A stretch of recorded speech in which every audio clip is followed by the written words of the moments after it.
एक महीना पहले जब लोकसभा के चुनाव हुए तो तीनों विधानसभा क्षेत्रों में भारतीय जनता पार्टी के लोकसभा के प्रत्याशी 15-15 हजार वोटों की लीड से जीते। अचानक एकदम तीनों निर्दलीय प्रत्याशी के चुनाव हुए और मुझे खुशी है कि हिमाचल की जनता ने जनबल का साथ दिया और धनबल की पराजय हुई। देहरा विधानसभा क्षेत्र से 25 साल से हम कांग्रेस पार्टी वहां चुनाव नहीं जीत पा रही थी। पार्टी ने कमलेश ठाकुर को वहां से टिकट दिया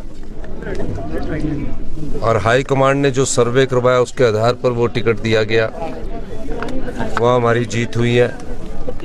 नालागढ़ में आज़ाद प्रत्याशी थे और वहाँ भी हमारी जीत हुई है। हमीरपुर विधानसभा क्षेत्र में जो अंतिम अभी परिणाम में हम थोड़े पिछड़े हुए हैं, तो हम कह सकते हैं निश्चित तौर पर कि कांग्रेस पार्टी की जो 11 दिसंबर 2022 को सरकार बनी थी, उस समय 40 सीटें थी।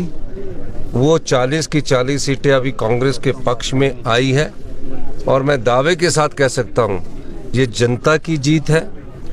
भगवान के आशीर्वाद से, देवी देवताओं के आशीर्वाद से, जिस प्रकार का राजनीतिक षड्यंत्र जनता की सरकार को गिराने के लिए किया गया, 16 महीने से हमने जनता के हित में कार्य किए और जिस प्रकार की राजनीतिक षड्यंत्र का जवाब हिमाचल की जनता ने दिया है वो आपके सामने है। निश्चित तौर पर ये लोकतंत्र होता है, इसमें मतदाता वोट डालकर अपनी भावनाओं का प्रकट करता है और मतदाताओं ने अपनी भावनाओं का प्रकट किया और मैं हिमाचल की जनता का, आम लोगों का, किसानों का, महिलाओं का, युवाओं का बहुत बहुत धन्यवाद करना चाहता हूँ कि जिस प्रकार की राजनीति की शुरुआत भारतीय जनता पार्टी ने की थी, खरीदो फरोख्त की राजनीति की शुरुआत भारतीय जनता पार्टी ने की थी।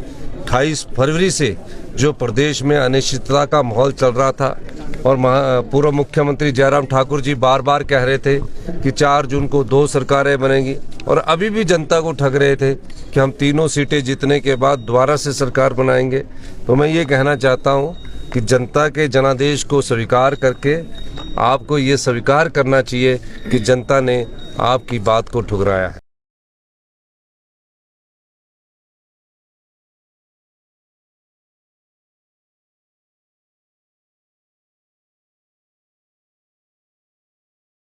एक महीना पहले जब लोकसभा के चुनाव हुए तो तीनों विधानसभा क्षेत्रों में भारतीय जनता पार्टी के लोकसभा के प्रत्याशी 15-15 हजार वोटों की लीड से जीते।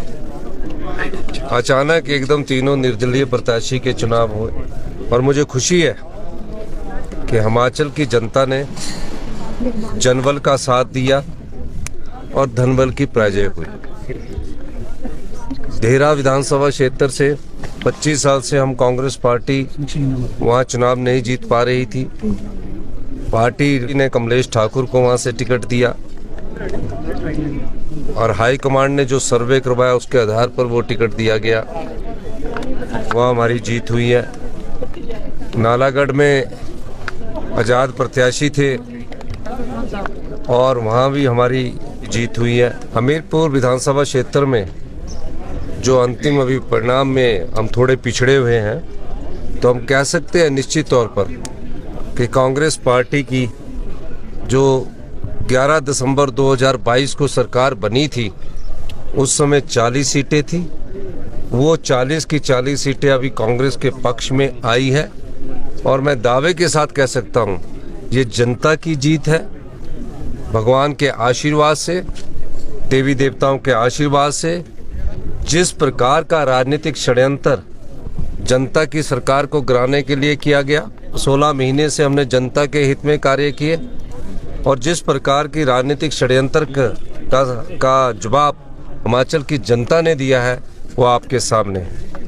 निश्चित तौर पर ये लोकतंत्र होता है, इसमें मतदाता वोट डालकर अपनी भावनाओं का प्रकट करता है और मतदाताओं ने अपनी भावनाओं का प्रकट किया और मैं हिमाचल की जनता का, आम लोगों का, किसानों का, महिलाओं का, युवाओं का बहुत बहुत धन्यवाद करना चाहता हूँ कि जिस प्रकार की राजनीति की शुरुआत भारतीय जनता पार्टी ने की थी, खरीदो फरोख्त की राजनीति की शुरुआत भारतीय जनता पार्टी ने की थी। 28 फरवरी से जो प्रदेश में अनिश्चितता का माहौल चल रहा था और पूर्व मुख्यमंत्री जयराम ठाकुर जी बार बार कह रहे थे कि 4 जून को 2 सरकारें बनेंगी, और अभी भी जनता को ठग रहे थे कि हम 3 सीटें जीतने के बाद दोबारा से सरकार बनाएंगे। तो मैं ये कहना चाहता हूँ कि जनता के जनादेश को स्वीकार करके आपको ये स्वीकार करना चाहिए कि जनता ने आपकी बात को ठुकराया है।